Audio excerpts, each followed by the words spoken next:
الحمد لله رب العالمين نحمده ونستعينه ونؤمن به ونتوكل عليه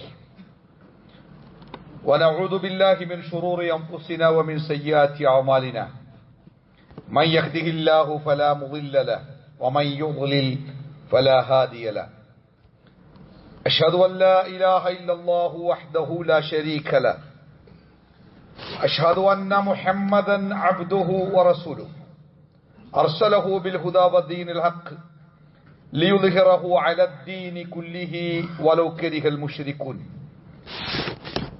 اللهم صل على محمد وعلى آل محمد كما صليت على إبراهيم وعلى آل إبراهيم إنك حميد مجيد اللهم بارك على محمد وعلى آل محمد كما باركت على إبراهيم وعلى آل إبراهيم إنك حميد مجيد أما بعد فإن خير الحديث كتاب الله وخير الهدي هدي محمد صلى الله عليه وسلم وشر الأمور محدثاتها وكل بدعة ضلالة وكل ضلالة في النار يا أيها الذين آمنوا اتقوا الله حق تقاته ولا تموتن إلا وأنتم مسلمون أعوذ بالله من الشيطان الرجيم بسم الله الرحمن الرحيم ألم تر كيف ضرب الله مثلا كلمة طيبة أصلها ثابت وفرعها في السماء ബഹുമാന്യരായ സത്യവിശ്വാസികളെ, വിശ്വാസിനികളെ, സർവശക്തനായ അള്ളാഹുവിന്റെ നിയമങ്ങളും നിർദ്ദേശങ്ങളും വിധികളും വിലക്കുകളും ജീവിതത്തിന്റെ എല്ലാ സമയങ്ങളിലും സന്ദർഭങ്ങളിലും കൃത്യമായി കാത്തു സൂക്ഷിക്കണം എന്ന് ഓർമ്മപ്പെടുത്തുകയാണ്. അല്ലാഹു സുബ്ഹാനഹു തആല അവൻ ഇഷ്ടപ്പെടുന്ന മുത്തഖികളായി ജീവിക്കാൻ നമുക്കെല്ലാവർക്കും തൗഫീഖ് നൽകുമാറാവട്ടെ. ഒരു മുസ്ലിമായ മനുഷ്യന്റെ ഏറ്റവും വലിയ സവിശേഷത ആദർശത്തിലുള്ള അടിയുറച്ച നിലപാടാണ് എന്നാണ് കഴിഞ്ഞ ദിവസം നമ്മൾ മനസ്സിലാക്കിയത്. ഇന്നല്ലദീന ഖാലൂ റബ്ബുനല്ലാഹ് സുമ്മ ഇസ്തഖാമു, ഞങ്ങളുടെ രക്ഷിതാവ് അല്ലാഹുവാണ് എന്ന് പ്രഖ്യാപിക്കുകയും ആ പ്രഖ്യാപിത ആദർശത്തിൽ ഉറച്ചു നിൽക്കുകയും ചെയ്യുന്നവനാണ് ഒരു യഥാർത്ഥ മുസ്ലിം. റസൂലുള്ളാഹി സ്വല്ലല്ലാഹു അലൈഹി വസല്ലമയോട് ഏറ്റവും വിലപ്പെട്ട ഒരു ഉപദേശം തേടിയ അനുചരന് പ്രവാചകൻ സ്വല്ലല്ലാഹു അലൈഹി വസല്ലമ നൽകിയ മറുപടി ഖുൽ ആമൻതു ബില്ലാഹ് സുമ്മ ഇസ്തഖിം, നീ ഉറക്കെ പ്രഖ്യാപിക്കണം, ആമൻതു ബില്ലാഹ്, ഞാൻ അല്ലാഹുവിൽ പൂർണ്ണമായി വിശ്വസിച്ചിരിക്കുന്നു. മാത്രം പോരാ, പിന്നെ ആ വിശ്വാസത്തിൽ, ആ ആദർശത്തിൽ നീ ഉറച്ചു നിൽക്കണം. ഇസ്ലാമിക ആദർശത്തിന്റെ ഏറ്റവും വലിയ സവിശേഷത എന്ന് പറയുന്നത് തൗഹീദാണ്. അള്ളാഹുവിലുള്ള വിശ്വാസത്തിന്റെ കാതൽ. തൗഹീദ് എന്ന പദം നമുക്ക് ഏറെ സുപരിചിതമാണ്, ഒരുപാട് കേട്ടതാണ്. പക്ഷെ പലർക്കും എന്താണ് തൗഹീദ് എന്ന് ചോദിച്ചാൽ അതങ്ങോട്ട് പറയാൻ കഴിയുന്നില്ല. പ്രത്യേകിച്ച് നമ്മുടെ പുതിയ തലമുറയിൽ വളർന്നു വരുന്ന കുട്ടികൾക്കൊന്നും തൗഹീദ് വേണ്ടത്ര പഠിപ്പിക്കപ്പെട്ടിട്ടില്ല. അതുകൊണ്ട് തന്നെ ആദർശപരമായ കണിശത അവരുടെ ജീവിതങ്ങളിൽ ഒന്നും കാണുന്നില്ല. ബാഹ്യമായിട്ട് അങ്ങനെ വരുത്ത അവര് കുഴപ്പമില്ല, ഇവര് കുഴപ്പമില്ല, അവർ ഉഷാറാണ്, അവരങ്ങനെയാണ്, ഇവരിങ്ങനെയാണ്, ബാഹ്യമായ അടയാളങ്ങളുടെ അടിസ്ഥാനത്തിൽ കാര്യങ്ങളെ വിലയിരുത്തുകയും അതിലേതെങ്കിലുമൊക്കെ ഇഷ്ടപ്പെട്ടതിന്റെ കൂടെ പങ്കുചേരുകയും ചെയ്യുന്ന ഒരു സാഹചര്യം പലപ്പോഴും പുതിയ കാലത്ത് നമ്മൾ കണ്ടുവരുന്നുണ്ട്. യഥാർത്ഥത്തിൽ ഈ തൗഹീദ് മനസ്സിലാക്കുന്ന ഒരു വ്യക്തി, അതാണ് വിശ്വാസത്തിന്റെ കാതൽ എന്ന് മനസ്സിലാക്കുന്ന ഒരു വ്യക്തി, അവൻ അവന്റെ ആദർശത്തിലും വിശ്വാസത്തിലും ഉറച്ചു നിൽക്കും. ആർക്കു വേണ്ടിയും ചാഞ്ഞു കൊടുക്കാതെ, ചെരിഞ്ഞു കൊടുക്കാതെ, വേറെ ഒരു ആദർശത്തിന് വേണ്ടി തലകുനിച്ചു കൊടുക്കാതെ, ഈ ആദർശ വിരുദ്ധമായ കാര്യങ്ങൾക്ക് വഴങ്ങിക്കൊടുക്കാതെ ഉറച്ചു നിൽക്കും. അല്ലാഹു സുബ്ഹാനഹു തആല ആ ആദർശവാക്യത്തിന് കൊടുത്ത ഒരു ഉദാഹരണമുണ്ട് ഖുർആനിൽ. അല്ലാഹു തആല പറയുന്നത്, അലം തറ കൈഫ റബല്ലാഹു മസലൻ. നോക്കൂ, അല്ലാഹു നിങ്ങൾക്ക് ഒരു ഉദാഹരണം വിശദീകരിച്ചു തരികയാണ്. എങ്ങനെയാണ് അല്ലാഹു നിങ്ങൾക്കത് വിശദീകരിച്ചു തരുന്നത് എന്ന് നോക്കൂ. എന്തിന്റെ ഉദാഹരണം? കലിമത്തൻ ത്വയ്യിബ. കലിമത്തൻ ത്വയ്യിബ എന്ന നല്ല വാക്കിന്റെ ഉദാഹരണം. നല്ല വാക്ക് എന്ന് പറഞ്ഞാൽ ലാ ഇലാഹ ഇല്ലല്ലാ എന്നതാണ്. ആ യഥാർത്ഥമായ തൗഹീദിന്റെ ആ വാക്കിന്റെ ഉദാഹരണമായിട്ട് അല്ലാഹു പറയുന്നത് അതൊരു മരം പോലെയാണ്. കശജറത്തിൻ, ഒരു മരത്തിനെ ഉദാഹരണമായിട്ട് എടുക്കാം. ആ മരത്തിന്റെ സവിശേഷത അസ്ലുഹ സാബിതു, അതിന്റെ അടിഭാഗം, വേരുകൾ ഭൂമിയിലാകപ്പാടെ പടർന്നു പിടിച്ച് മണ്ണിലേക്ക് വേരാഴ്ത്തി അടിയിലേക്ക് പോയി അതങ്ങനെ ഉറച്ചു നിൽക്കുന്ന ഒരു മരമാണ്. അതിന്റെ വേരുകള്, ഉറപ്പുള്ള വേരുകള് പടർന്നു പിടിച്ച് മണ്ണിലേക്ക് ആഴ്ന്നിറങ്ങി അതങ്ങനെ മരത്തിനെ മണ്ണിലേക്ക് ചേർത്ത് പിടിച്ച് നിൽക്കാൻ തീർന്നില്ല.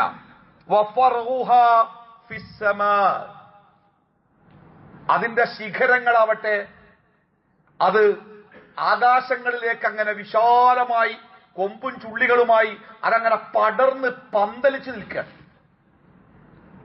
അങ്ങനത്തെ ഒരു മരത്തിനെയാണ് ആദർശവാക്യത്തിന്റെ ഉദാഹരണമായി അല്ലാഹു സുബ്ഹാനഹു തആല നമുക്ക് പഠിപ്പിച്ചു തന്നത്. ഒരു സത്യവിശ്വാസിയായ മനുഷ്യന്റെ നിലപാട് അങ്ങനെയാണ്. അവൻ ആദർശത്തിൽ ഉറച്ചു നിൽക്കുകയും ആ ആദർശത്തിൽ അടിസ്ഥാനമായ പ്രവർത്തനങ്ങളാൽ അവൻ വിശാലമായി നിൽക്കുകയും ചെയ്യും. ഒരു ചെറിയ കാറ്റ് വരുമ്പോഴേക്ക്, ഒരു ചെറിയ ബലം വരുമ്പോഴേക്ക് തല കുനിച്ചു കൊടുക്കാനോ വേര് പറഞ്ഞ് വീണു പോകാനോ ആ മരത്തിന് സാധിക്കുകയില്ല. അത് അത്രയും ഉറപ്പുള്ളതായിരിക്കും. അങ്ങനെയാണ് ഒരു സത്യവിശ്വാസിയായ മനുഷ്യന്റെ ആദർശവാക്യത്തിന്റെ ഉപമ എന്ന് അല്ലാഹു തആല പഠിപ്പിക്കുന്നുണ്ട്. ആ ആദർശം നഷ്ടപ്പെട്ടവന്റെ അവസ്ഥയും ഒരു മനോഹരമായ ഉദാഹരണത്തിലൂടെ അല്ലാഹു പറയുന്നുണ്ട്.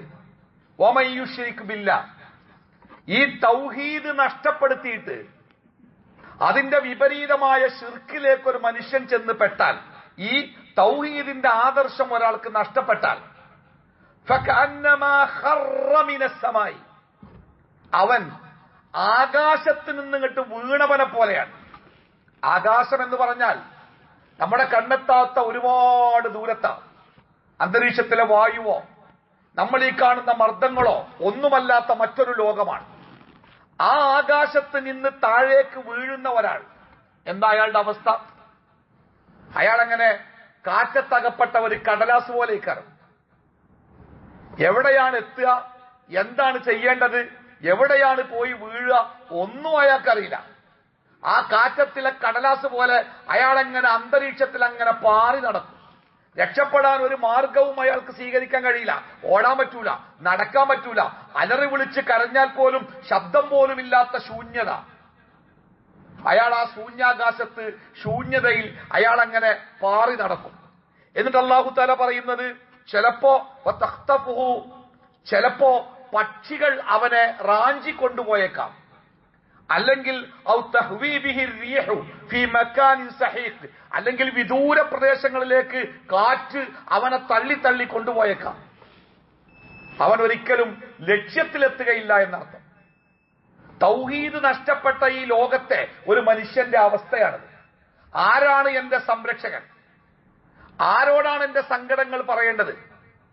ആരെയാണ് ചേർത്തു പിടിക്കേണ്ടത്? ആരോടാണ് ആഗ്രഹങ്ങൾക്ക് വേണ്ടി ചോദിക്കേണ്ടത്? ഒരു യഥാർത്ഥ വിശ്വാസിയായ മനുഷ്യനെ സംബന്ധിച്ച് ഇതിനൊക്കെ കൃത്യമായ മറുപടി ഉണ്ട്. അല്ലാഹുവാണ് എന്റെ സൃഷ്ടാവ്, അല്ലാഹുവാണ് എന്റെ പരിപാലകൻ, അല്ലാഹുവാണ് എന്റെ സംരക്ഷകൻ. എന്റെ ജീവിതത്തിലെ മുഴുവൻ കാര്യങ്ങളും ആ അള്ളാഹുവിന്റെ തീരുമാനപ്രകാരമാണ് നടക്കുന്നത്. അവന്റെ നിശ്ചയമാണ് നടക്കുന്നത്. അവന്റെ നിശ്ചയത്തിലോ തീരുമാനത്തിലോ ഇടപെടാൻ ഈ പ്രപഞ്ചത്തിലെ ഒരു ശക്തിക്കും സാധ്യമല്ല. ആ റബ്ബ് എപ്പോഴും എന്നെ കണ്ടുകൊണ്ടിരിക്കുന്നു, എന്നെ കേട്ടുകൊണ്ടിരിക്കുന്നു, എന്നെ അറിഞ്ഞുകൊണ്ടിരിക്കുന്നു. ലോകത്തിലെ മറ്റാരെക്കാൾ എന്റെ ശരീരവുമായി ജീവനുമായി അടുത്തു നിൽക്കുന്നു. ആ അള്ളാഹുവിനോടാണ് ഞാൻ ആവലാതികൾ പറയേണ്ടത്. ആ അള്ളാഹുവിനോടാണ് ഞാൻ സങ്കടങ്ങൾ പറയേണ്ടത്. ആ അള്ളാഹുവിനോടാണ് ആവശ്യങ്ങൾ പറയേണ്ടത്. അവനെയല്ലാതെ ആത്യന്തികമായി ഞാൻ ആരെയും പേടിക്കേണ്ടതില്ല. ഈ ഉറച്ച വിശ്വാസം ഒരു മനുഷ്യന്റെ മനസ്സിലുണ്ടായാൽ അവന്റെ ജീവിതം എന്തുമാത്രം മനോഹരമായിരിക്കും ഈ ലോകത്ത്.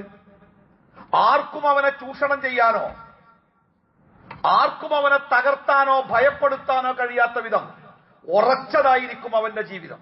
നമ്മൾ ചരിത്രമൊക്കെ വായിച്ചപ്പോ ബിലാൽ റളിയല്ലാഹു അൻഹുവിനെ മരുഭൂമിയിലൂടെ വലിച്ചടച്ച് നെഞ്ചത്ത് കല്ല് കയറ്റി വെച്ച് അവർ അദ്ദേഹത്തോട് ആവശ്യപ്പെട്ടത് അള്ളാഹുവിന് പകരമുള്ള ആരാധ്യന്മാരിലേക്ക് തിരിച്ചു പോകാനാണ്.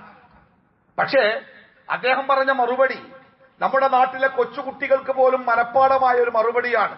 അഹദ്, ഏകനായ അള്ളാഹു മാത്രം. ആ തൗഹീദിന്റെ വാക്കാണ് അവന്റെ ജീവിതത്തെ ഉറപ്പിച്ചു നിർത്തിയത്.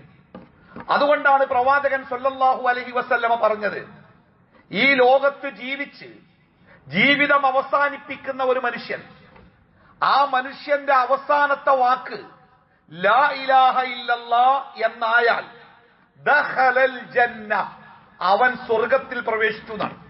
അവൻ സ്വർഗത്തിൽ പ്രവേശിച്ചു. ഒരു മനുഷ്യന്റെ അവസാനത്തെ വാക്ക് ലാ ഇലാഹ ഇല്ലല്ലാ എന്നായാൽ അവൻ സ്വർഗത്തിൽ പ്രവേശിച്ചു എന്ന് പ്രവാചകൻ സല്ലല്ലാഹു അലൈഹി വസല്ലമ പറയുമ്പോ ആ പറഞ്ഞതിന്റെ കാരണം എന്താണെന്നറിയോ? ആ മനുഷ്യന്റെ ജീവിതം അവസാനം വരെ ഈ ഒരു തൗഹീദിൽ ആദർശത്തിൽ ഉറച്ച മനുഷ്യനാണ്. പ്രവാചകൻ സല്ലല്ലാഹു അലൈഹി വസല്ലമ പറയുന്ന മറ്റൊരു വാചകം ശ്രദ്ധിച്ചു കേൾക്കുക. അഫ്ളലു മാ ഖുൽതു അന വന്നബിയ്യൂന മിൻ ഖബ്ലി ഖൗലു ലാ ഇലാഹ ഇല്ലല്ലാഹ്. ഞാൻ, എനിക്ക് മുമ്പ് ഈ ലോകത്ത് വന്ന ലക്ഷക്കണക്കിന് പ്രവാചകന്മാർ അവരൊക്കെ ഈ ലോകത്തോട് പറഞ്ഞ വാക്കുകളിൽ ഏറ്റവും ശ്രേഷ്ഠമായ വാക്ക് എന്ന് പറയുന്നത് ലാ ഇലാഹ ഇല്ലല്ലാഹ് എന്ന വാക്കാണ്. ആ തൗഹീദിന്റെ പദമാണ്. നോക്കൂ അതിന്റെ വലിപ്പത്തെന്നുള്ളത്. റസൂലുള്ളാഹി സ്വല്ലല്ലാഹു അലൈഹി വസല്ലം പറയുകയാണ്, മാ മിൻ റജുലിൻ മുസ്ലിമിൻ യമൂതു ഫയഖൂമു അലാ ജനാസതിഹി 40 റജുലൻ ലാ യുശ്രികൂന ബില്ലാഹി ശൈആ. ഒരു മനുഷ്യൻ മരിച്ചു, മുസ്ലിമായ മനുഷ്യൻ മരിച്ചു. അവന്റെ മയ്യത്ത് നിസ്കരിക്കാൻ ലാ ഇലാഹ ഇല്ലല്ലാഹയുള്ള ശിർക്ക് ഇല്ലാത്ത ഒരുപാട് ആൾക്കാരുണ്ടായിരുന്നു. മയ്യത്ത് നിസ്കരിക്കാൻ പള്ളി നിറയുണ്ടായിരുന്നു, പള്ളിന്റെ മുറ്റം നിറയുണ്ടായിരുന്നു. അതല്ല പ്രശ്നം. ശിർക്ക് ഇല്ലാത്ത, ലാ ഇലാഹ ഇല്ലല്ലാഹ്ക്ക് വിരുദ്ധമായിട്ട് പ്രവർത്തിക്കാത്ത ഒരു 40 ആളുകൾ ആ മയ്യത്തിനു വേണ്ടി നമസ്കരിച്ചാൽ ഇല്ലാ ശഫഅഹുമുല്ലാഹു ഫീ, ആ നിസ്കാരത്തിലെ അവരുടെ പ്രാർത്ഥനയുണ്ടല്ലോ, ആ ശുപാർശ അള്ളാഹു സ്വീകരിക്കാതിരിക്കൂലെന്നാ. ഏതാണ് ആ ശുപാർശ?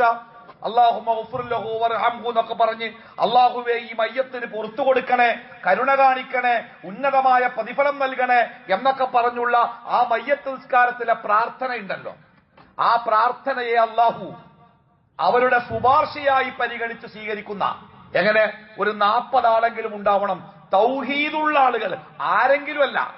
തൗഹീദില്ലാത്ത 40,000 ഉണ്ടായിട്ട് കാര്യമല്ല. തൗഹീദുള്ള 40 ആളുകൾ. നോക്കൂ, പ്രവാചകൻ സല്ലല്ലാഹു അലൈഹി വസല്ലമ നമുക്ക് പഠിപ്പിച്ചു തരാൻ, മൻ കാന ആഖിറു കലാമിഹി ലാ ഇലാഹ ഇല്ലല്ലാഹ്.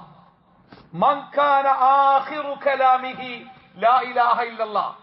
ഏതെങ്കിലും ഒരു മനുഷ്യന്റെ അവൻ ഈ ഭൂമിയിൽ വെച്ച് അവസാനമായിട്ട് പറയുന്ന വാക്ക് ലാ ഇലാഹ ഇല്ലല്ലാഹ് എന്നാണെങ്കിൽ ദഖലൽ ജന്ന, ദഖലൽ ജന്ന, അവൻ സ്വർഗത്തിൽ പ്രവേശിച്ചു എന്നാണ് പ്രവാചകൻ സല്ലല്ലാഹു അലൈഹി വസല്ലമ പഠിപ്പിച്ചത്.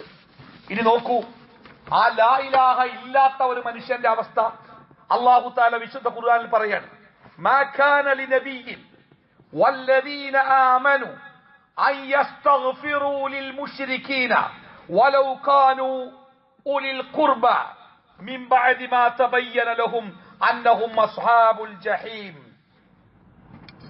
അലി ഇബ്നു അബീ ത്വാലിബ് റളിയല്ലാഹു അൻഹു അദ്ദേഹം അബൂ ത്വാലിബ് അദ്ദേഹം ലാ ഇലാഹ ഇല്ലല്ലാഹ് സ്വീകരിച്ചിരുന്നില്ല. അതിന് വിരുദ്ധമായ ജീവിത രീതിയുള്ളയാളായിരുന്നു.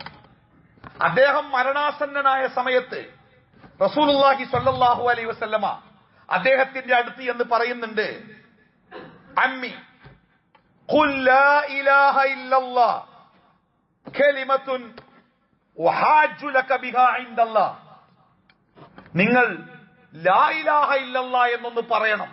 എങ്കിൽ ആ ലാ ഇലാഹ ഇല്ലല്ലാഹ് പറഞ്ഞവർക്ക് വേണ്ടി അള്ളാഹുവിന്റെ അടുക്കൽ സംസാരിക്കുന്ന കൂട്ടത്തിൽ എനിക്ക് താങ്കൾക്ക് വേണ്ടി റബ്ബിനോട് സംസാരിക്കാമല്ലോ.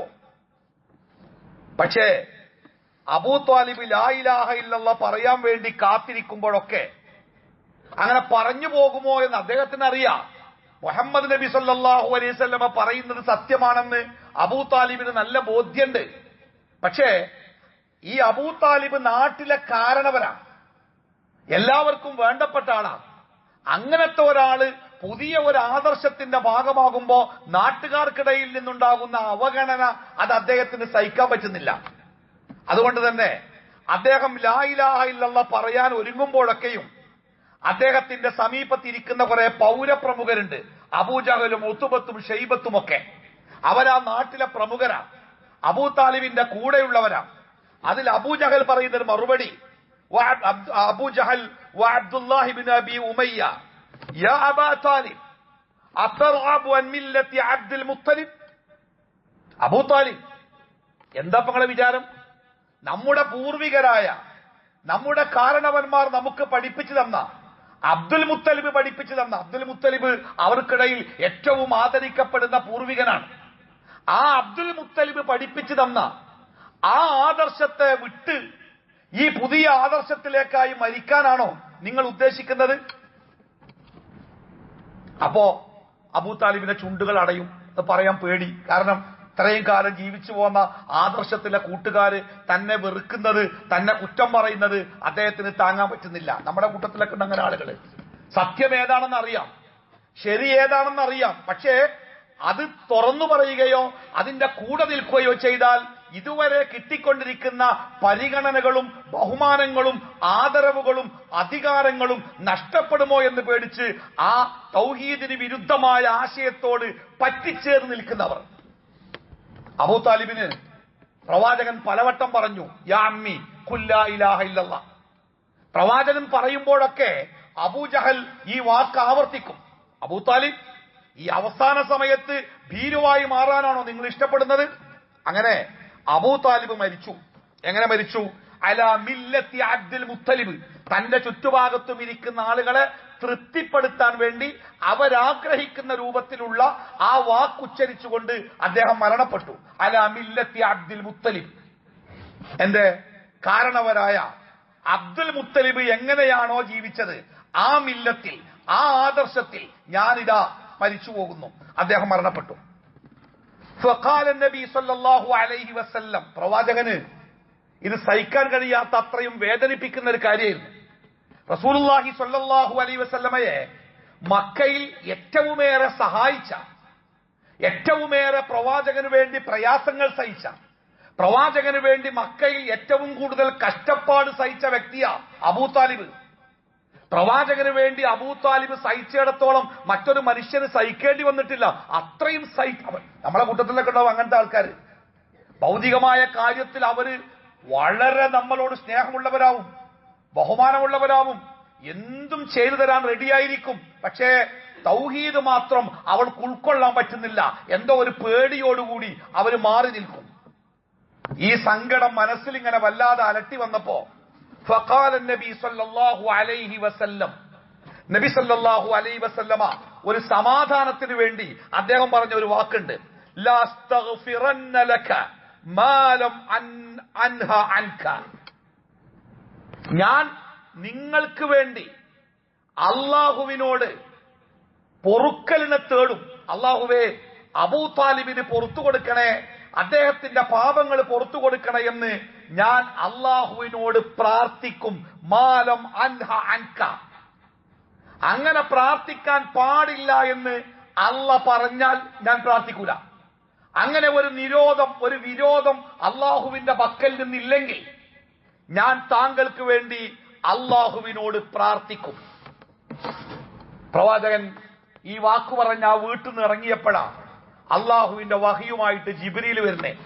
ആ വഹി ഇപ്രകാരമാണ്: മാ കാന ലിനബിയ്യിൻ വല്ലദീന ആമനു അൻ യസ്തഗ്ഫിറൂ ലിൽ മുശ്രികീന വലൗ കാനൂ ഉലിൽ ഖുർബാ. പ്രവാചകനാവട്ടെ, ഇനിയല്ല സത്യവിശ്വാസിയായ ആരാവട്ടെ അവർക്ക് പാടില്ല. എന്ത് പാടില്ല? അവർ മുശ്രിക്കുകളായ ലാ ഇലാഹ ഇല്ലല്ലാഹ്ക്ക് വിരുദ്ധമായി ജീവിക്കുന്ന ഒരാൾക്ക് വേണ്ടി അയ്യസ്തഗ്ഫിറൂ ലിൽ മുശ്രികീന, അവർക്ക് വേണ്ടി പാപങ്ങൾ പൊറുക്കുവാൻ അള്ളാഹുവിനോട് പ്രാർത്ഥിക്കാൻ പാടില്ല. വലൗ കാനൂ ഉലിൽ ഖുർബ, അവർ എത്രമാത്രം അടുത്ത ബന്ധുക്കളാണെങ്കിലും ശരി, ബാപ്പയാണെങ്കിലും ഉമ്മയാണെങ്കിലും ഇനി അതിലേറെ ബന്ധപ്പെട്ടവരാണെങ്കിലും. ഏതുപോലെയാണെങ്കിൽ മിൻ ബഅദി മാ തബയ്യന ലഹും അന്നഹും അസ്ഹാബുൽ ജഹീം, ശരിയായ തൗഹീദ് മനസ്സിലാക്കിയതിനു ശേഷവും ആ തൗഹീദിന് വിരുദ്ധമായ ശിർക്കിൽ ജീവിച്ചയാളാണെങ്കിൽ ആ ആൾക്ക് വേണ്ടി അല്ലാഹുമ്മ ഗഫിർ ലഹും, അല്ലാഹുവേ പുറത്തു കൊടുക്കണേ, അല്ലാഹുവേ പാപങ്ങൾ പൊറുക്കണേ, തെറ്റുകൾ പൊറുക്കണേ എന്ന് അവർക്ക് വേണ്ടി പ്രാർത്ഥിക്കാൻ പ്രവാചകനാവട്ടെ മറ്റു സത്യവിശ്വാസികൾക്കാവട്ടെ ഒരധികാരമില്ല. നമുക്കൊക്കെ ബാപ്പാരുമാരൊക്കെ ഉണ്ടാവും. നമ്മളൊക്കെ ഒരുപക്ഷെ തൗഹീദിന്റെ വെളിച്ചമൊക്കെ കിട്ടിയവരാവാം. പക്ഷെ ആ മാതാപിതാക്കൾക്ക് അത്ര കിട്ടിയിട്ടില്ലായിരിക്കാം. അവർ നമ്മളെ ഒരുപാട് സ്നേഹിച്ചവരാവാം. പക്ഷേ ആ മാതാപിതാക്കൾ ശിർക്കിലായിക്കൊണ്ട് മരണപ്പെടുകയാണെങ്കിൽ അല്ലാഹുമ്മ ഗഫിർ ലഹും എന്ന് ബാപ്പാക്ക് വേണ്ടി ഉമ്മാക്ക് വേണ്ടി പ്രാർത്ഥിക്കാൻ പോലും ഒരു സത്യവിശ്വാസിക്ക് അധികാരമില്ല, അവകാശമില്ല എന്നാണ് വിശുദ്ധ ഖുർആൻ പഠിപ്പിക്കുന്നത്. ആദർശത്തിന്റെ കണിശതയെക്കുറിച്ചാണ് ഈ വാക്കുകൾ നമ്മളെ ബോധ്യപ്പെടുത്തേണ്ടത്. വെറുതെ ഒരു പേര് കൊണ്ടോ ഏതെങ്കിലും ഒരു ജീവിതത്തിന്റെ വഴി കൊണ്ടോ ഒരു മനുഷ്യന് മുസ്ലിം ആവാൻ കഴിയില്ല. അവൻ മുസ്ലിം ആവണമെങ്കിൽ കൃത്യമായ ആദർശത്തിന്റെ വാക്താവായിട്ട് അവൻ മാറണം. ആ ആദർശത്തിന്റെ അടിസ്ഥാനം എന്ന് പറയുന്നത് തൗഹീദാണ്. ആ തൗഹീദിൽ ഉറച്ചു നിൽക്കുന്നവനാവണം. അവന്റെ ആരാധനകൾ, അവന്റെ പ്രാർത്ഥനകൾ, അവന്റെ വഴിപാടുകൾ, അവന്റെ തേട്ടങ്ങൾ, മാത്രമല്ല ജീവിതത്തിലെ പ്രതീക്ഷകൾ, അവന്റെ ഭയം, അതൊക്കെ അള്ളാഹുവിൽ മാത്രം കേന്ദ്രീകരിക്കണം. അല്ലാഹുവല്ലാത്ത ഒരാൾക്കും എന്റെ ജീവിതത്തിൽ ഒന്നും എനിക്ക് തരാൻ അധികാരമില്ല. അള്ളാഹു തരാൻ ഉദ്ദേശിച്ച ഒന്നും അത് തടഞ്ഞു വെക്കാനും ഒരാൾക്കും അധികാരമില്ല. റസൂലുള്ളാഹി സ്വല്ലല്ലാഹു അലൈഹി വസല്ലമ അബ്ദുല്ലാഹി ഇബ്നു അബ്ബാസിനോട് പറഞ്ഞില്ലേ, യാ ഗുലാം, മോനെ, ലോകത്തിലെ മുഴുവൻ മനുഷ്യരും ചേർന്ന് നിനക്ക് ഉപകാരം ചെയ്യാൻ തീരുമാനിച്ചാൽ അള്ളാഹു നിശ്ചയിച്ചതിലപ്പുറം ഒന്നും നിനക്ക് കിട്ടൂല. ലോകത്തിലെ മുഴുവൻ മനുഷ്യരും ചേർന്ന് നിന്നെ ഉപദ്രവിക്കാൻ തീരുമാനിച്ചാൽ അള്ളാഹു തീരുമാനിച്ചതിനപ്പുറം യാതൊന്നും നിനക്ക് സംഭവിക്കൂല. അതുകൊണ്ട് ഇദാ സഅൽത, തൗഹീദിന്റെ അടിസ്ഥാനാണ് ഇദാ സഅൽത, നിനക്ക് എന്തെങ്കിലും ചോദിക്കാനുണ്ടെങ്കിൽ, എന്റെ ജീവിതത്തിൽ ഇന്നത് വേണം, ഇന്നത് വേണം, ഇന്നത് വേണം, ഇങ്ങനെയാവണം, നിനക്ക് എന്തെങ്കിലും ചോദിക്കാനുണ്ടെങ്കിൽ ഫസ്അലില്ലാ, അള്ളാഹുവിനോട് ചോദിച്ചോളണം. അവിടെ അള്ളാഹുവിന്റെ പേരല്ലാത്ത മറ്റൊരു പേര്, അത് പ്രവാചകന്മാരാവാം, ഔലിയാക്കളാവാം, മലക്കാവാം, ജിന്നാവാം, അള്ളാഹുവിന്റെ പേരല്ലാതെ ഒരു പേര് അവിടെ വരാൻ പാടില്ല. അള്ളാഹുവിനെ വിളിച്ചു ചോദിക്കുക. കാരണം റബ്ബാണ് തരുന്നവൻ. നിസ്കാരം കഴിഞ്ഞ് സലാം വീട്ടിയാൽ നമ്മൾ ആദ്യം പറയുന്ന ഒരു വാക്കുണ്ടല്ലോ, അല്ലാഹുമ്മ ലാ മാനിഅ ലിമാ അഅ്തൈത വലാ മുഅ്തിയ ലിമാ മനഅത. റബ്ബേ, നീ തന്നത് തടയാനും നീ തടഞ്ഞത് തരാനും പ്രപഞ്ചത്തിൽ വേറെ ആരുമില്ല റബ്ബേ എന്ന് നമ്മൾ ആവർത്തിച്ച് പറയാം. നിസ്കരിക്കാൻ വേണ്ടി തക്ബീർ കെട്ടിയാൽ ഫാത്തിഹ സൂറത്ത് പാരായണം ചെയ്യുമ്പോ ആ ഫാത്തിഹയിലെ ഏറ്റവും വലിയ പ്രതിജ്ഞ എന്താണെന്നറിയോ? ഇയ്യാക നഅ്ബുദു വ ഇയ്യാക നസ്തഈൻ. ഇയ്യാക, നിന്നെ മാത്രം. ആ അറബി പദത്തിന്റെ ഘടനയുടെ അർത്ഥം അങ്ങനെ വരിക. അവിടെ മാത്രം എന്ന വാക്കിന് വലിയ പ്രസക്തിയുണ്ട്. ഇയ്യാക എന്ന ആ അറബി പദത്തിന്റെ ഘടന അത് പഠിക്കുമ്പോ ബോധ്യപ്പെടും. ആ നിന്നെ മാത്രം, ആ മാത്രം എന്ന വാക്കിന് വലിയ അടിവരയുണ്ടാവുക വാക്കില്. നഅ്ബുദു, ഞങ്ങൾ ആരാധിക്കുന്നു.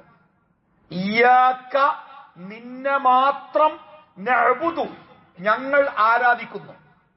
വ ഇയ്യാക, നിന്നോട് മാത്രം. നസ്തഈൻ, ഞങ്ങൾ സഹായം തേടുന്നു. ഞങ്ങളുടെ ജീവിതത്തിൽ ആവശ്യമായ സഹായങ്ങൾ, ഭൗതികമല്ലാത്ത അഭൗതികമായ മാർഗത്തിലൂടെ ഞങ്ങൾക്ക് ലഭിക്കേണ്ട സഹായങ്ങൾ, അത് അല്ലാഹുവിനോട് മാത്രമേ ഞങ്ങൾ ചേടൂ.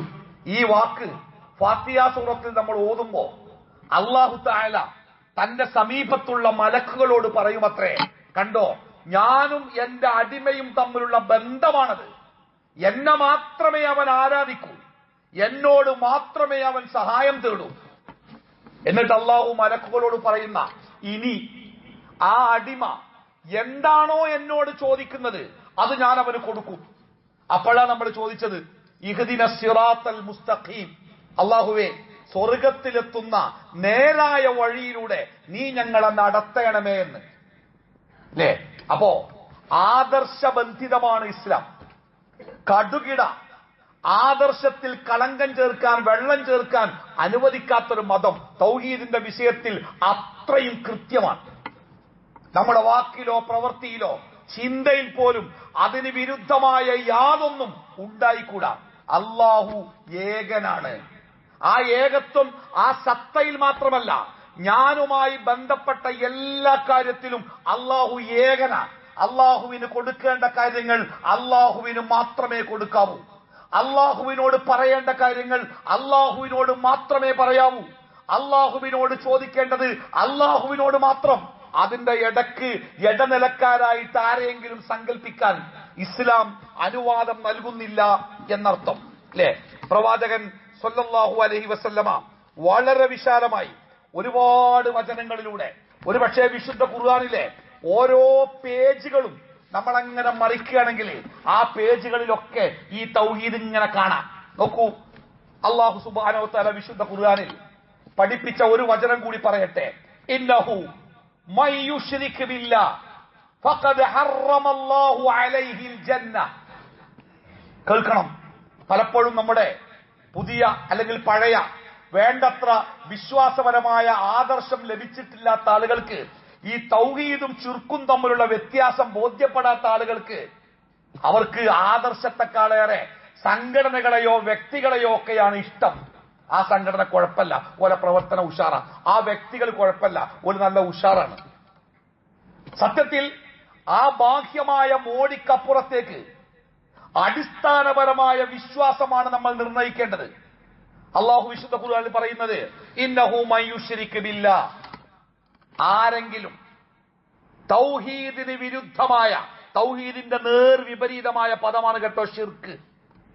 അല്ലാഹു മാത്രം എന്ന വിശ്വാസം തൗഹീദാകുമ്പോ ഏതെങ്കിലും ഒരു കാര്യത്തിൽ, ഏതെങ്കിലും ഒരു വിഷയത്തിൽ അല്ലാഹുവിന്റെ കൂടെ ഏതെങ്കിലും ഒന്നിനെ ചേർത്ത് വെച്ചാൽ അത് ശിർക്കാണ്. ഇന്നഹു മൻ യുശ്രിക് ബില്ലാഹ്, ആരെങ്കിലും ജീവിതത്തിൽ ശിർക്ക് ചെയ്താൽ, തൗഹീദിന് വിരുദ്ധമായ വിശ്വാസമോ പ്രവൃത്തിയോ വെച്ചു പുലർത്തിയാൽ, ഫഖദ് ഹറമല്ലാഹു അലൈഹിൽ ജന്ന. ഹറമ, ദാ ഹറമ ഹറാമാക്കീനാണ്, നിഷിദ്ധമാക്കീന. ഹറമല്ലാഹു അലൈഹി, അവന് അല്ലാഹു നിഷിദ്ധമാക്കി. അള്ളാണ് ഹറാമാക്കിയത്. എന്താ ഹറാമാക്കിയത്? അൽ ജന്ന, സ്വർഗം. ഒരു കാലത്തും ഒരു നിലക്കും സ്വർഗത്തെ സ്വപ്നം കാണാൻ പോലും സാധിക്കാത്ത വിധം അവന് നിഷിദ്ധമാക്കും. അവന് ചെന്നു ചേരാനുള്ള സ്ഥലം ശാശ്വതമായ നരകമാകുന്നു. അല്ലേ? അപ്പോ ആദർശത്തിലെ കണിശത ഈ ലോകത്ത് ഞാൻ ജീവിക്കുമ്പോ, നിങ്ങൾ ജീവിക്കുമ്പോ, നമ്മുടെ കുടുംബം ജീവിക്കുമ്പോ ആ ജീവിതത്തിലെ ഏറ്റവും പ്രധാനപ്പെട്ട വശം എന്ന് പറയുന്നത് നമ്മുടെ ആദർശത്തിലെ കണിശതയാണ്. ആദർശം കൈവിട്ടുപോയാൽ പിന്നെ എന്തൊക്കെ ഉണ്ടായിട്ടും കാര്യമില്ല, അവനെ കാത്തിരിക്കുന്നത് ഭീകരമായ നരകമാണ്.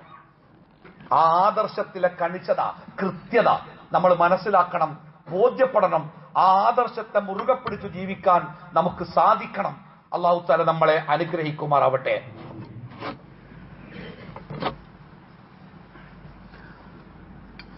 അൽഹംദുലില്ലാഹി റബ്ബിൽ ആലമീൻ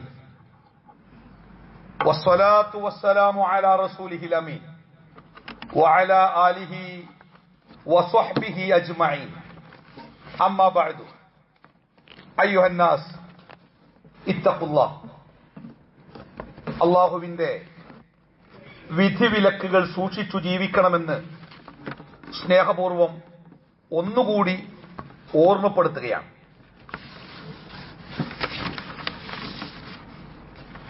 വിശുദ്ധ ഖുർആനിൽ അല്ലാഹു സുബ്ഹാനഹു തആല പ്രവാചകനെ ബോധ്യപ്പെടുത്തുന്ന ഒരു സംഗതി, വലഖദ് ഊഹിയ ഇലൈക വഇലല്ലദീന മിൻ ഖബ്ലിക ലഇൻ അശ്റക്ത ലയഹ്ബതന്ന അമലുക വലതകൂനന്ന മിനൽ ഖാസിരീൻ. ശ്രദ്ധിക്കണം കേട്ടോ. ഈ ആയത്തിൽ അല്ലാഹു തആല സംസാരിക്കുന്നത് മുഹമ്മദ് നബി സല്ലല്ലാഹു അലൈഹി വസല്ലമയെ അഭിസംബോധന ചെയ്തിട്ടാണ്. ഖുർആനിൽ ചില കാര്യങ്ങൾ അങ്ങനെയാണ്, പ്രവാചകനോട് പറയുന്ന രൂപത്തിൽ അല്ലാഹു സംസാരിക്കുക. അത് എല്ലാ മനുഷ്യർക്കും ബാധകമായ കാര്യങ്ങളായിരിക്കും. ഇവിടെ അല്ലാഹു പറയുന്നത് വലഖദ് ഊഹിയ ഇലൈക, മുഹമ്മദ് നബിയെ തീർച്ചയായും നിനക്ക് നാം വഹി നൽകിയിട്ടുണ്ട്. വഇലല്ലദീന മിൻ ഖബ്ലിക, നിനക്ക് മാത്രല്ല നിനക്ക് മുമ്പ് ഈ ലോകത്ത് വന്നിട്ടുള്ള എല്ലാ പ്രവാചകന്മാർക്കും ഈ വഹി നൽകിയിട്ടുണ്ട്. എന്താണ് വഹി എന്നറിയോ? ലഇൻ അശ്റക്ത, അടിവരട് കേട്ടോ, ലഇൻ അശ്റക്ത, നീ എങ്ങാനും ശിർക്ക് ചെയ്താൽ, നിന്റെ ജീവിതത്തിൽ എങ്ങാനും ശിർക്ക് സംഭവിച്ചാൽ, ലയഹ്ബതന്ന അമലുക, ഹബിത എന്ന് പറഞ്ഞാല് പൊളിഞ്ഞു പോകുക എന്നാ. ലയഹ്ബതന്ന അമലുക, ഇതുവരെ നീ ചെയ്ത നിന്റെ എല്ലാ അമലുകളും പൊളിഞ്ഞു പോകും. വലതകൂനന്ന മിനൽ ഖാസിരീൻ, വലതകൂനന്ന മിനൽ ഖാസിരീൻ, നീ ഏറ്റവും വലിയ നഷ്ടക്കാരനാവും. ആ ദുന്യാവ് ഒഴിവാക്കി ഒരുപാട് നല്ല കാര്യം ചെയ്ത് അവസാനം ശിർക്ക് ചെയ്ത് ആ നല്ല കാര്യം ഇല്ലാതായാൽ ദുന്യാവും പോയി പരലോകം പോയി, നീ ഏറ്റവും വലിയ നഷ്ടക്കാരനാവും. അതുകൊണ്ട് ശിർക്കിനെ സൂക്ഷിക്കണം കേട്ടോ. നോക്കൂ, ഇന്നല്ലാഹ ലാ യഗ്ഫിറു അൻ യുശ്റക ബി, ഇന്നല്ലാഹ ലാ യഗ്ഫിറു അൻ യുശ്റക ബി വയഗ്ഫിറു മാ ദൂന ദാലിക ലിമൻ യശാ. ഇന്നല്ലാഹ ലാ യഗ്ഫിറു അൻ യുശ്റക ബി, അല്ലാഹുവിൽ ആരെങ്കിലും എന്തെങ്കിലും പങ്കു ചേർത്താൽ അത് അല്ലാഹു തആല പൊറുക്കൂല. അല്ലാഹു എത്ര തെറ്റ് ചെയ്താലും അത് ആകാശഭൂമികൾ നിറയുണ്ടെങ്കിലും അത് പൊറുത്തു തരുമെന്ന് പറഞ്ഞതാണ് നമ്മൾ പഠിച്ചത്. ഇവിടെ അല്ലാഹു പറയുന്നത് ഇന്നല്ലാഹ ലാ യഗ്ഫിറു അൻ യുശ്റക ബി, അല്ലാഹു പൊറുക്കൂല.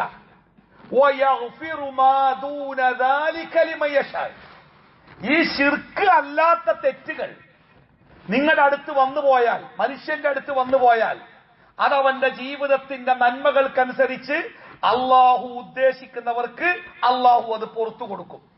ഫമൻ യുശ്രിക് ബില്ലാഹ്, ആരെങ്കിലും അള്ളാഹുവിൽ പങ്കു ചേർത്താൽ ഫഖദ് ളല്ല ളലാലൻ ബഈദാ, ഓൻ എത്ര ചൊറുക്കുണ്ടായിട്ടും കാര്യമില്ല, ആ സംഘവും പ്രസ്ഥാനവും എത്ര മനോഹരമായിട്ടും കാര്യമില്ല, അവർ വിദൂരമായ വഴികേടിലാണ്. എന്ന് പറഞ്ഞാൽ സ്വർഗത്തിന്റെ അടുത്തുകൂടി പോകാത്ത വിധം ദൂരത്തുകൂടിയാണ് അവർ സഞ്ചരിക്കുന്നത്, ശിർക്ക് സംഭവിച്ചവർ. അപ്പോ നമ്മുടെ ജീവിതത്തിൽ ഏറ്റവും ഗൗരവത്തോടു കൂടി നമ്മൾ കാണേണ്ട സംഗതി ഈ ആദർശം കേട്ടോ. നമ്മൾ ആദർശബന്ധിതമായ ജീവിതം നയിക്കണം. നമ്മുടെ കുടുംബം ആദർശത്തിലാണ് എന്ന് ഉറപ്പുവരുത്തണം. പ്രവാചകന്മാർ അവർ മരിക്കുന്ന സമയത്ത് മക്കളെ വിളിച്ചിട്ട് ചോദിച്ചത് എന്താ അറിയോ? യാക്കൂബ് നബി, ഇബ്രാഹിം നബി, പ്രവാചകൻ ഇങ്ങനെ ഖുർആൻ ഇങ്ങനെ പറയാണ്, അവര് മരണസമയത്ത് ഞാൻ മരിക്കുകയാണ്, ഈ ലോകത്തോട് യാത്ര ചോദിക്കാൻ പോവാണ് എന്ന് ബോധ്യമാകുന്ന സമയത്ത് അവര് മക്കളെ വിളിച്ചിട്ട് ചോദിക്കുകയാണ്, മക്കളെ ഞാൻ അങ്ങോട്ട് കണ്ണടച്ചാൽ പിന്നെ നിങ്ങൾ ആദർശം ഏതൈക്കാരം? ബാപ്പുള്ള സമയത്ത് ബാപ്പാനൊപ്പം നിൽക്കും മക്കളൊക്കെ സ്വാഭാവികമായിട്ട്. പക്ഷെ ബാപ്പങ്ങട്ട് കണ്ണിമ്പിയാൽ ആദർശത്തിന്റെ വലിയ വലിയ പ്രതിസന്ധികളെ മുമ്പിലുണ്ട്. ഈ ആദർശത്തിന് വിരുദ്ധമായ ആളുകൾ ശക്തരാണ്, അധികാരികളാണ്, അവർക്ക് മുമ്പിലാണ് നിങ്ങൾ പെടുക. അപ്പൊ ഈ ബാപ്പ അങ്ങോട്ട് പോയാൽ പിന്നെ എന്തായിരിക്കും മക്കളെ നിങ്ങൾ ആദർശം? ആ മക്കള് ബാപ്പാനോട് പറഞ്ഞു, ബാപ്പ പേടിക്കണ്ട, നിങ്ങൾ പഠിപ്പിച്ചു തന്ന, നമ്മുടെ പൂർവികരായ പ്രവാചകന്മാർ പഠിപ്പിച്ചു തന്ന ആ ഏകനായ റബ്ബിനെ ആരാധിക്കുക എന്ന ആദർശത്തിൽ തന്നെയായിരിക്കും ഞങ്ങൾ. എന്തു വന്നാലും സമാധാനത്തോടെ ആ പ്രവാചകന്മാർ കണ്ണടക്കുകയാണ്. നമ്മുടെയൊക്കെ ജീവിതത്തില് ഏറ്റവും വലിയ സമാധാനം എന്താ അറിയോ? എനിക്കിപ്പോ സമാധാനമായി, കുട്ടികൾക്കൊക്കെ ജോലിയായി, വീടായി, ജീവിക്കാനുള്ള മാർഗമായി, ഇനി സമാധാനത്തോടെ കണ്ട് മരിച്ചാൽ മതി എന്ന് പറയുന്ന ആൾക്കാരുണ്ട്. ഇതൊന്നും സമാധാനത്തിന്റെ കാരണങ്ങളല്ല. വീടായാൽ തന്നെ ഒരു 10-50 കൊല്ലം ആ വീട്ടിൽ പാർക്കുള്ളൂ, ജോലി ആയാലും അങ്ങനെ തന്നെ. അതിനപ്പുറം ശാശ്വതമായ സ്വർഗത്തിലെത്തിക്കുന്ന തൗഹീദ് എന്റെ മക്കൾക്കും കുടുംബത്തിനും കൊടുക്കാൻ എനിക്ക് പറ്റിയിട്ടുണ്ട് എന്ന് മരിക്കുന്ന സമയത്ത് നെഞ്ചത്ത് കൈവച്ചു പറയാൻ കഴിഞ്ഞാൽ അതാണ് ആശ്വാസം. ഞാൻ എന്റെ മക്കളോട് നീതി ചെയ്തിട്ടുണ്ട്, ഞാൻ എന്റെ കുടുംബത്തോട് നീതി ചെയ്തിട്ടുണ്ട്, എന്നെ അള്ളാഹു ഏൽപ്പിച്ച കുടുംബത്തിനെ സമാധാനത്തിന്റെ തൗഹീദിന്റെ തീരത്തെത്തിക്കാൻ എനിക്ക് പറ്റിയിട്ടുണ്ട് എന്നതാണ് ഒരു വിശ്വാസിയുടെ ഏറ്റവും വലിയ സമാധാനം. ആ ആദർശം നമ്മുടെ വീടുകളിലുണ്ട് എന്ന് ഉറപ്പാക്കണം. ആ ആദർശത്തിന് വേണ്ടി നമ്മൾ കഠിനമായി പ്രയത്നിക്കണം. കാരണം അള്ളാഹു നമ്മളെ ഏൽപ്പിച്ച കുടുംബത്തിനെ നരകത്തിലേക്ക് എറിഞ്ഞു കൊടുക്കരുത് എന്നാണ് അള്ളാഹു നമ്മളോട് ഏൽപ്പിച്ച ഒന്നാമത്തെ ഉത്തരവാദിത്വം. യാ അയ്യുഹല്ലദീന ആമനൂ ഖൂ അൻഫുസകും വഅഹ്ലീകും നാറാ. ആ നരകത്തിലേക്ക് എടുത്തെറിയുന്ന, ഒരിക്കലും കേറിപ്പോരാൻ പറ്റാത്ത വിധം നരകത്തിന്റെ വിറകാവുന്ന തെറ്റാ ശിർക്ക്. അത് നമ്മുടെ കുടുംബത്തിൽ ഉണ്ടായിരിക്കെ നമുക്കെങ്ങനെ സമാധാനത്തോടെ കണ്ണടക്കാൻ പറ്റും? എങ്ങനെ സമാധാനത്തോടെ രാത്രി ഉറങ്ങാൻ പറ്റും? അല്ലേ? അപ്പൊ ആദർശബന്ധിതമായ ഒരു ജീവിതത്തെ നമ്മൾ ആഗ്രഹിക്കുക, അതിനുവേണ്ടി പ്രയത്നിക്കുക, പ്രാർത്ഥിക്കുക. പടച്ച റബ്ബിനോട് എപ്പോഴും അല്ലാഹുവേ ലാ ഇലാഹ ഇല്ലല്ലയിൽ അടിസ്ഥാനമായ ഒരു ജീവിതം നയിക്കാൻ എനിക്കും എന്റെ കുടുംബത്തിനും. ഇബ്രാഹിം നബിയെ പ്രാർത്ഥിച്ചേ, വജ്നുബിനി വബനിയ അൻ നഅ്ബുദൽ അസ്നാം. അല്ലാഹുവേ നിന്റെ സന്താന പരമ്പരകൾ ഞാൻ ഏതെങ്കിലും ഒരു കാലത്ത് വിഗ്രഹങ്ങൾക്ക് മുമ്പിൽ സുജൂദ് ചെയ്യുന്ന, ശിർക്ക് ചെയ്യുന്നവരാക്കരുതേ റബ്ബേ. എന്നെയും എന്റെ മക്കളുടെ പരമ്പരകളെയും നീ തൗഹീദിൽ നിലനിർത്തണമെന്ന് ആ വാപ്പയെ പ്രാർത്ഥിച്ച്. നമ്മുടെയൊക്കെ പ്രാർത്ഥനയില് ഈ തൗഹീദ് എപ്പോഴും ഉണ്ടാവണം. നമുക്ക് വേണ്ടി, കുടുംബത്തിന് വേണ്ടി മരിക്കുമ്പോഴും ലാ ഇലാഹ ഇല്ലല്ലാഹ് ചൊല്ലി മരിക്കാൻ അവസരം കിട്ടുവാൻ വേണ്ടി റബ്ബിനോട് തേടണം. അതിനനുസരിച്ചുള്ള ഒരാദർശപരമായ കുടുംബമാവാൻ നമുക്ക് സാധിക്കണം. ആ ആദർശ കുടുംബത്തിന്റെ കൂട്ടായ്മയായ ഒരു മഹല്ലായിട്ട് മാറാൻ നമുക്ക് ശ്രദ്ധിക്കണം. മഹല്ല് കമ്മിറ്റികൾക്കും കൃത്യമായ ഉത്തരവാദിത്തമുണ്ട്. ആദർശത്തിന് കൃത്യമായിട്ട് പള്ളിയിൽ പരിസംഖ്യ തരുന്നുണ്ടോ, ഫിത്ർ സക്കാത്ത് തരുന്നുണ്ടോ, ഒന്നുകത്തിന്റെ ഇറച്ചിക്ക് വരുന്നുണ്ടോ, ഇതാവരുത് മെമ്പർഷിപ്പിന്റെ അടിസ്ഥാനം. ആദർശമാവണം. ആദർശത്തിൽ അധിഷ്ഠിതമായ കുടുംബങ്ങളായി മാറി സ്വർഗത്തിന്റെ വഴിയെ കൂടെയുള്ളവരെ നയിക്കാൻ സാധിക്കുന്ന വിധം ആദർശപരമായ കൃത്യത നമ്മുടെ മഹല്ലുകളിൽ ഉണ്ടാവണം, കൂട്ടായ്മകളിൽ ഉണ്ടാവണം, സംഘടനകളിൽ ഉണ്ടാവണം. അല്ലാഹു തആല അനുഗ്രഹിക്കുമാറാവട്ടെ. തൗഹീദ് ശരിയായി മനസ്സിലാക്കാനും അത് ജീവിതത്തിൽ പുലർത്താനും ആ തൗഹീദിന്റെ കെലിമത്തായ ലാ ഇലാഹ ഇല്ലല്ലാഹ് ചൊല്ലി അവസാനമായി കണ്ണടക്കാനും അല്ലാഹു നമുക്കെല്ലാവർക്കും ഭാഗ്യം നൽകുമാറാവട്ടെ. ശിർക്കിന്റെ കെടുതിയിൽപ്പെട്ട് എല്ലാം നഷ്ടപ്പെട്ട് പ്രാർത്ഥിക്കുവാൻ പോലും അവകാശമില്ലാത്ത വിധം നരകത്തിലേക്ക് വലിച്ചെറിയപ്പെടുന്നവരിൽ നിന്ന് അല്ലാഹു നമ്മളെയും നമ്മുടെ കുടുംബങ്ങളെയും കാത്തുരക്ഷിക്കും.